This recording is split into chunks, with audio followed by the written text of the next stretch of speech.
오늘 우리에게 주시는 하나님의 말씀은 누가복음 18장 1절에서 8절 말씀입니다. 예수께서 그들에게 항상 기도하고 낙심하지 말아야 할 것을 비유로 말씀하여 이르시되 어떤 도시에 하나님을 두려워하지 않고 사람을 무시하는 한 재판장이 있는데 그 도시에 한 과부가 있어 자주 그에게 가서 내 원수에 대한 나의 원한을 풀어주소서 하되 그가 얼마 동안 듣지 아니하다가 후에 속으로 생각하되 내가 하나님을 두려워하지 않고 사람을 무시하나 이 과부가 나를 번거롭게 하니 내가 그 원한을 풀어주리라. 그렇지 않으면 늘 와서 나를 괴롭게 하리라 하였느니라. 주께서 또 이르시되 불의한 재판장이 말한 것을 들으라. 하물며 하나님께서 그 밤낮 부르짖는 택하신 자들의 원한을 풀어주지 아니하시겠느냐? 그들에게 오래 참으시겠느냐? 내가 너희에게 이르노니 속히 그 원한을 풀어주시리라. 그러나 인자가 올 때에 세상에서 믿음을 보겠느냐 하시니라. 사랑하는 성도 여러분, 오늘 우리는 기도에 대해서, 믿음에 대해서 누가복음 18장 1절에서 8절까지 말씀을 중심으로 함께 생각해 보고자 합니다. 예수님께서는 오늘 우리가 살펴본 이 말씀을 통해서 우리에게 굉장히 중요한 질문 하나를 던지십니다. 인자가 올 때에, 예수님께서 올 때에 그런 이야기겠죠. 세상에서 믿음을 보겠느냐? 그때의 믿음을 보기가 어렵다, 그 말씀일 겁니다. 오늘 말씀에 비추어 보면 기도하는 사람도 찾기가 어려울 것이고 더더구나 끈질기게 소망을 품고 이렇게 기도하는 사람을 찾기 어려우리란 말씀인데, 이 질문을 통해서 스스로에게 이렇게 물어보면 우리의 신앙생활, 특히 기도 생활을 돌아보게 됩니다. 오늘 우리에게 주시는 그 메시지 하나는 정말로 무엇인가 하면 처음에 나와 있습니다. 항상 기도하고 낙심하지 말아야 할 것, 이게 핵심이라고 미리 정리를 해 주셨습니다. 여기서 낙심하다는 말은 뭐냐면은 여러 가지를 안 좋은 쪽으로만 생각하는 그것을 의미합니다. 성경에서 이 같은 표현이 피곤해지다, 지치다, 포기하다 이런 말로 나왔는데, 그러니까 일이 이루어지기 위해서는 급할 때에 즉각적으로 이루어 주시는 하나님의 응답이 있습니다. 참 좋죠. 하지만 그것이 기도의 응답을 받을 사람이 준비되기 위해서, 또 그리고 우리가 헤아리지 못하는 여러 가지 일들이 이루어지기 위해서 시간이 필요할 때도 있습니다. 그러면은 주님께서 이루고 계심을 믿고 또한 기도하는 가운데 그렇게 지혜를 주시기 때문에 그 흐름을 따라가야 되는데, 안 좋은 쪽으로만 생각하고 안 되는 쪽으로만 생각해서 지치거나 포기하는 경우가 참 많다. 그러니 너희들은 기도하면서 이렇게 마음이 너무 쉽게 지치거나 포기하지 마라, 이런 얘기입니다. 여기에서 항상 기도하라는 말은 기도를 많이 해야 되고 그야말로 잠시도 쉬지 않고 24시간 기도해야 된다는 말은 아닙니다. 무엇인가 하면은 우리는 그럴 때가 많아요.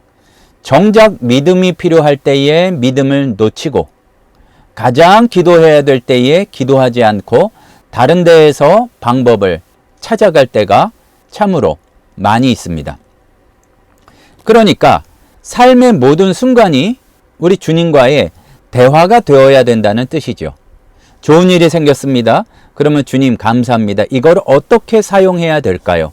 또 그리고 오늘 본문에서 말하는 거는 간절한 기도 제목이 있는데 한두 번 그냥 내뱉어 보고 어디 그냥 할 데가 없어서 그냥 답답해서 쏟아놓고 나서 이루어지길 기대하질 않아요. 참 희한한데 우리가 이상한 믿음, 기도는 이루어지지 않는다는 이상한 믿음을 가질 때도 참 많이 있습니다. 하지만 우리가 마주치게 되고 또 마주칠 것으로 예상되는 모든 상황에서 하나님의 뜻을 구하고 이것을 어찌 해야 되겠습니까? 그렇게 모든 사안에 대해서 제외시키거나 그치지 않고 그렇게 구하는 것이 필요하다는 얘기입니다. 일이 잘 되었을 때나 아니면 감당하지 못하는 큰 일이 생겼을 때, 그리고 우리의 마음이 상황 때문에 너무 이렇게 흔들릴 때, 어떠한 상황이든지 고민할 때든지 기쁠 때든지 우리는 기도할 수가 있고 기도해야만 된다는 얘기입니다. 그리고 중요한 사실은 시간을 내어서 기도하는 기도도 필요하고, 독대하고 주님 앞에 간절히 하는 기도도 필요하고, 그리고 또 한 가지는 그 특별한 시간에 하는 기도에 더해져서 일상 속에서 끊임없이 하는 그런 간구도 필요하다는 말씀입니다. 뭔가 자유롭고 더 수준 높은 신앙인 것처럼 따로 하는 기도를 드리지 못하는 경우도 많이 있습니다. 하지만 우리가 시간을 내어서, 그야말로 가장 좋은 시간을, 기도하기 좋은 시간을 내어서 길게 하는 기도도 필요하고, 하지만 어떠한 상황의 변화와 일들 가운데서 주님의 도우심을 구하는 일상의 기도도 필요하다는 이야기입니다. 그런데 우리가 돌아보면 믿음 생활을 한 지 오래되었다는 것이 장점도 있고 단점도 돼 있는 것 같아요. 축복이 될 때도 있고 좀 걸림돌이 될 때도 있습니다. 이 말씀을 듣는 대부분의 우리 성도님들은, 신우들은 대부분 모두 신앙생활을 꽤 오래 해왔습니다. 수십 년 이상 되지요. 그런데 때로는 이 오랜 신앙 경력이 도리어 믿음의 획기적이고 그야말로 새로운 역사를 기대하는 그 소망의 걸림돌이 되는 경우도 적지 않습니다. 익숙함이 때로는 무감각한 것을 낳고, 경험이 때로는 의심의 씨앗이 되기도 합니다. 그 좀 무서운 이야기를 함부로 할 때도 있죠. 기도해서 될 것 같았으면. 우리는 간이 콩알만해서 입을 열어서 이야기하지는 못해도 은근히 그런 생각을 할 때가 있습니다. 그리고 기도의 지평이 너무 좁아지는 경우도 많이 있습니다. 마치 교회 생활을 오래 해오면서 이 일은 내가 제일 잘 알아, 기도에 대해서는 그 역사나 뭘 들어주시고 안 들어주시는지 굉장히 다 아는 것과 같은 태도를 가질 수도 있습니다. 뭐 성경 공부를 오래 하다 보니까 그 깊은 것을 체험한 지가 오래되어서 이 구절의 의미는 이거야, 머릿속에 단정 지어버리고 또 다른 사람을 판단하는 데까지 이러는 것하고 비슷하게, 진짜 우리의 상상 밖의 역사가, 무엇인지 모르니까 상상 밖이죠. 하나님의 그러한 역사심이 있을 수 있음을 기대하지도 않는 그런 마음이 둔감해지고, 심하게 얘기하면은 완악해지는 경우도 있다는 얘기입니다. 참 위험한 자세입니다. 다른 사람의 믿음까지 방해하는 것이 될 수 있기 때문에 그렇습니다. 왜냐하면 우리의 경험은 제한적이지만 하나님의 지혜는 무한하시고 그 역사하심도 우리의 생각과 좁은 생애를 뛰어넘으시기 때문에 우리의 신앙 경력이 잘 그게 성숙하게 되면 하나님을 깊이 의지하는 계기가 되지만, 그러나 우리가 쉽게 빠지는 잘못은 우리의 신앙의 연조를 통하여 지혜를 과신하고 경험을 과신하고 스스로의 판단력을 과신하게 된다는 얘기입니다. 이게 우리의 오랜 신앙생활이 가질 수 있는 위험성입니다. 현실에서 보면 우리는 기도하기를 너무나 쉽게 포기하고, 마치 과부가 재판장에게 가서 구할 때에 끈기를 보여야 될 그 시간이 필요한데, 우리는 너무 쉽게 포기하고 한두 번 기도했는데 응답이 없으면 기도가 뭐 이런 거지 뭐 하고서 너무나 당연하게 여기고, 응답되지 않음을 당연하게 여기고, 뭐 내 기도 안 들으시나 봐 하고서 다른 방법을 더 간절히 더 급하게 찾아가는 경우가 많다는 얘기입니다. 이는 더 구하면, 끈기 있게 구하면 들어주게 되어 있는데, 불의한 재판관 앞에서 마치 그 사람이 한 번에 들어주겠어요? 포기하고 돌아서는 것과 같다는 얘기입니다. 하물며 불의한 재판관도 그런데 의로우신 재판관, 우리 주님께서 응답이 더뎌지시는 것은 이루어지지 않을 것만이어서가 아니라 의로우시기 때문에 그 시간을 통해서도 이루고자 하시는 일이 있음을 우리가 알아야 한다는 이야기입니다. 사랑하는 성도 여러분, 우리가 하나님을 우선적으로 찾고 무슨 일을 만나든지 주님 앞에 가서 쏟아 놓아야 한다는 것은 단순한 선택의 문제가 아닙니다. 다른 것을 먼저 찾아가고 하나님께서 응답을 안 하시는 것 같을 때 더 매달리기를 쉽게 포기하고 다른 도움을 너무나 재빨리 찾아간다면 그것은 우리 마음에 깊숙이 자리 잡은 우상 숭배의 다른 현대적인 모습일 수도 있습니다. 우리는 우상 숭배라고 하면 돌이나 나무로 만든 어떤 형상을 떠올릴 때가 많지만 오늘날의 우상은 훨씬 더 교묘하고 미묘해서 사람들이 내 눈앞에 보여주는 온갖 화려한 것들, 그리고 꽤 멋있어 보이는 그 속은 모르고 다른 가치들이 우리의 삶에 너무 깊숙이 들어와 있는 경우가 많이 있습니다. 하나님 대신에 다른 것을 우리가 찾는 이유는 눈에 보이는 걸 쫓아가는 거죠. 그리고 내 마음대로 하고 싶은 그런 게 있어요. 우상의 특징은 내가 지키고 싶은 것 앞에 세웁니다. 내 눈에 보이도록 세웁니다. 그것이 꽤 대단해 보이도록 세웁니다. 하지만 하나님은 우리 머릿속에 마음속에 다 들어올 수 있는 분이 아니기 때문에 때로는 내 의지대로나 내 계획대로 움직이지 않으신 경우도 많아서 그 순간에 믿음이 필요한 순간에 내 눈에 보이지 않으니 온전히 신뢰하지를 못하는 것입니다. 눈에 보이는 것, 손에 잡히는 것, 즉각적인 결과를 주는 것들에 의지하고 싶은 마음이 우리에게 있는데 그것이 바로 우상숭배요, 점치는 것이요, 그렇게 타락한 우리의 마음이란 얘기입니다. 이는 마치 출애굽한 이스라엘 백성들이 모세가 산에 올라간 사이에 금송아지를 만들어 경배한 것과 아주 비슷합니다. 문제는요, 금송아지를 만들면서 그거를 다른 우상의 이름을 붙인 게 아니라 그 금송아지를 여호와 하나님이라고 생각했다는 데 있습니다.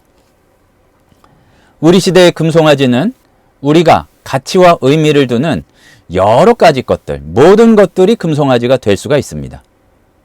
안정된 직장, 건강한 신체, 아주 화목하고 잘 사는 가정, 사회적인 인정이 다 하나님보다 우선시되면 우상이 되는데 더 교묘한 것은요, 그렇게 살아야지만, 그래서 남이 부러워해야지만 하나님의 역사요, 하나님께서 응답하시는 거라고 생각하면 하나님의 큰 역사를 우리가 만날 수가 없어요.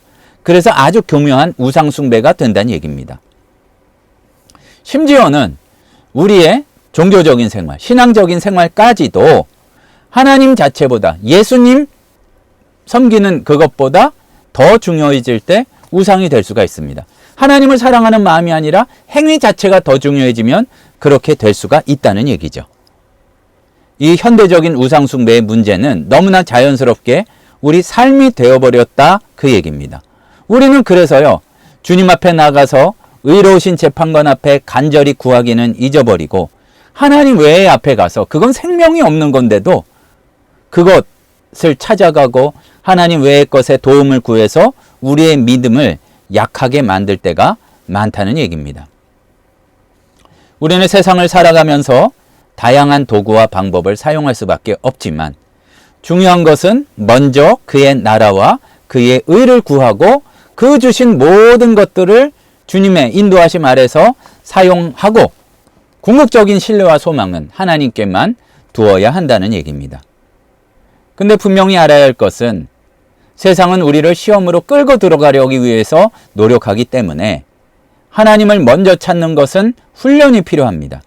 마치 운동선수가 매일 반복되게 훈련을 통해서 근육을 만들어가고 기량을 연마하듯이 훈련을 필요해야 돼요.